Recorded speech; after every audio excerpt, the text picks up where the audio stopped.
Hi everyone, this is KG Vlogs, a Filipino actor based here in Kingdom of Saudi Arabia, and welcome back to my channel. Agad-agad gawa natin ng reaction video, ang Jilvid compilation. Charet! Jilvid! Hindi Jilvid! Barda compilation for today's video. Kasi tumba ang fandom ng Jilvid for today's video. Charet! I support Jillian, I support David, but not the Jilvid. No! Di ba, alam ko marami akong views na makukuha sa Jilvid. Alam ko marami akong views na makukuha sa kanila and everything, but no. I'll stick to Jillian and Eman. I'll stick to Barbie and David. Ganyan ako ka-loyal. I'm not for the views, darling.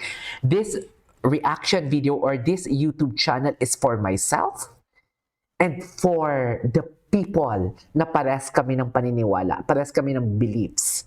Hindi to para sa fan service lang na para kunin ang kilig nyo at pagkakakita ko kayo. No! Yan yung ibahin ninyo sa akin, sa ibang content creator. Bakla kayo ng taon, tigilan nyo ako.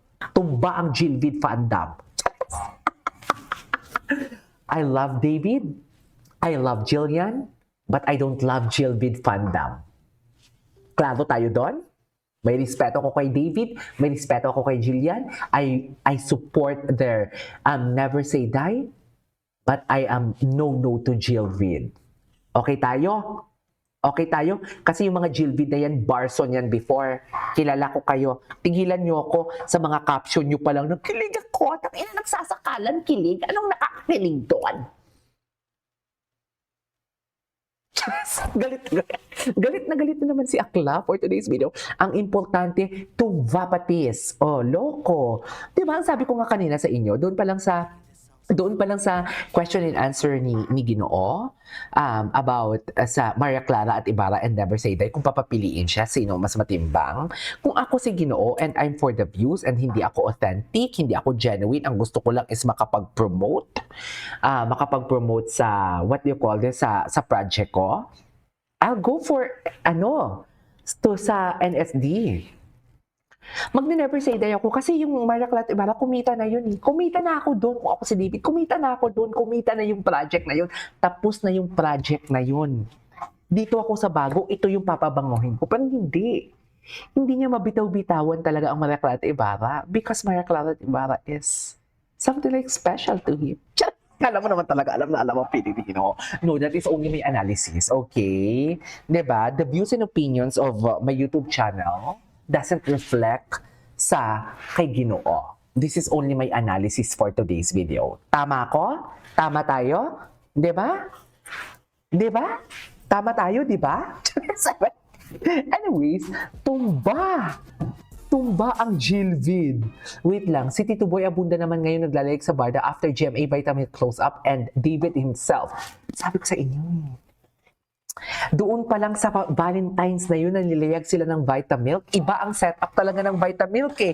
To think na pwede silang magsama pero ginawang real talaga ang senaryo ng Vitamilk. 'Di ba? Na hindi sila nagsasama o hindi natin sila nakikita in front of camera. Ginawa talaga ng Vitamilk ang very real. So kung ang senaryo is very real, ano pa kaya yung dialogue? 'Di ba? The scenario is hindi sila nakikita in front of camera, in front of madlang people. I'm not saying hindi talaga sila nakikita in real life. 'Di ba? But I'm trying to say what I'm trying to say is hindi sila nakikita as in front of many people sa mga mata natin. 'Di ba? 'Yun yung ginawa ng Vitamilk. Tapos right after that, paglabas ng ginawa ng Vitamilk and everything, ginaya naman ni GMA. Charis! Gumalaw din ang baso si GMA nyo. Diba? Ang McDo gumalaw din. Charis! Si Ginoo na sa drive-thru, si Barbie kumakain ng McDo. Pinusin to ni Madam Barda United. Gumalaw din pala ang McDo. Si David Troops gumalaw din. Si Ginoo nag-post din. Bakit nagsisigalawan ang baso? Hindi ko kaya. Hindi ko kaya for today's video. Wait, panoorin natin to. Wait lang. Ito.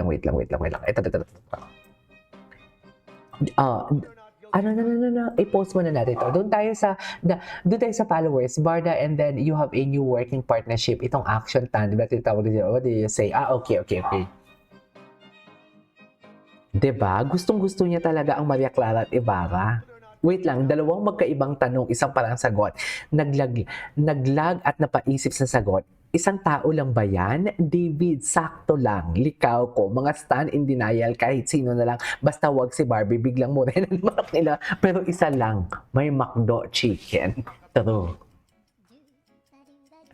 Tsaka ang analysis ko dito, sabihin na lang natin si Julian San Jose. Sabihin na lang natin, ilang beses ba silang nagka-work ni Julian San Jose? Kasi yung may Heartful Cafe lang naman yung natatandaan ko eh. 'Di ba?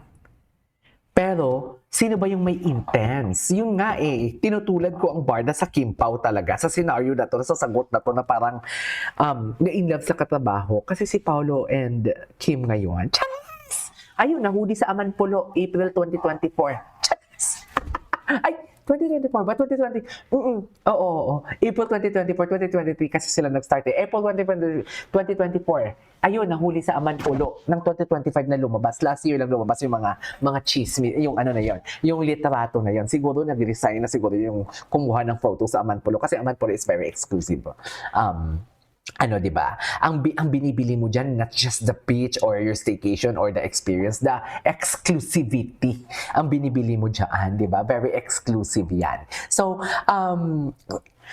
tinuturing ko kasi na Paul, ako own opinion ko to, wala to si Ginoo dito. Ako, ang iniisip ko talaga dito si Barbie Fortesa kasi ilang beses pa sila nagkatrabaho. Ni Barbie, may movie pa sila. Diba? Imposible hindi nagkaka-fall yan. Naalala nyo? Hindi ko makakalimutan ang, sabi ni Ginoo. Ni Barbie ata yun, ni Ginoo. Ang conversation natin over the phone. Sa plane. Ano yung sa plane? Diba? That's too personal, ha? Kaya nga, ang Francet, ganyan din yan. Ganyan din yung Francet na yun for today's video. Kaya ngayon, loki-loki ang Francet. Diba?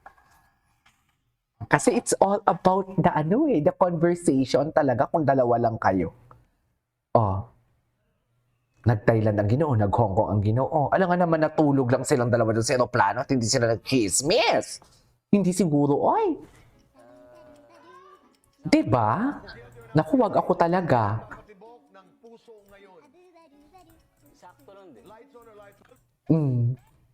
Ay, bago to?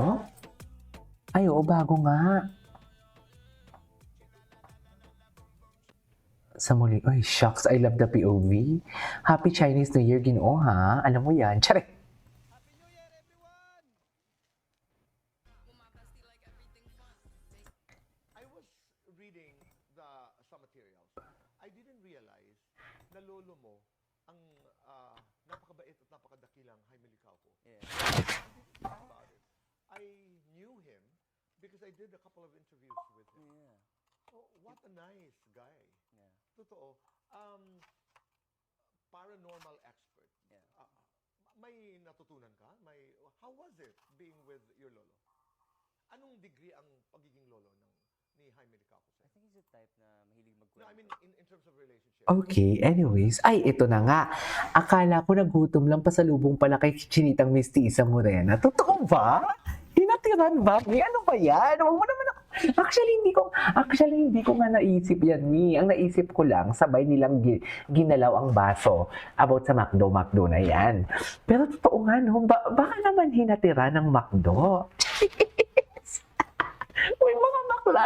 Mi, you're feeding my dilulu thoughts. I swear. Alam mo, itigil natin to. Diyos ko, ang bobo ko today. Hindi ko naisip yun. This is Kenya Vlogs. See you on my next vlog. Bye.